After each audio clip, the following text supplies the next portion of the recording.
particularly those from the global north. Viongozi wa dini kaunti ya Garissa wameonya wakazi kutoingiza swala la kikabila au dini kwenye tukio la mauaji ya dereva wa teksi, wakionya kuwa hilo linaweza kuchochea migogoro zaidi katika kaunti hiyo.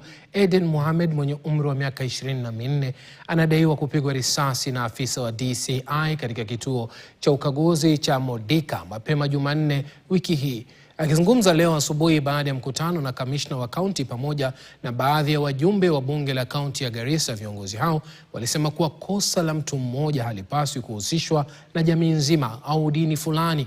Wakiongozwa na mwenyekiti wa tawi la SUPKEM Garissa, Sheikh Hassan Abdi, viongozi hao sasa wanamtaka vijana kusitisha maandamano.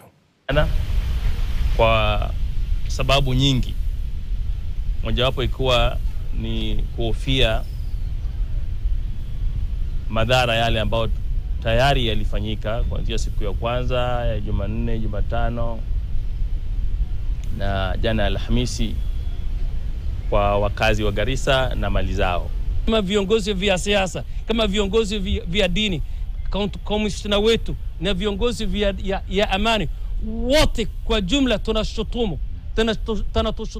tunashutumu vikali sana yale ambayo hiyo officer ambaye amedhulumu kijana wetu mpaka ameaga dunia. Tunasema tunawalaani ile kwa jambo moja, ile kijana iliuawa huko. Kijana amekufa na hajarudi.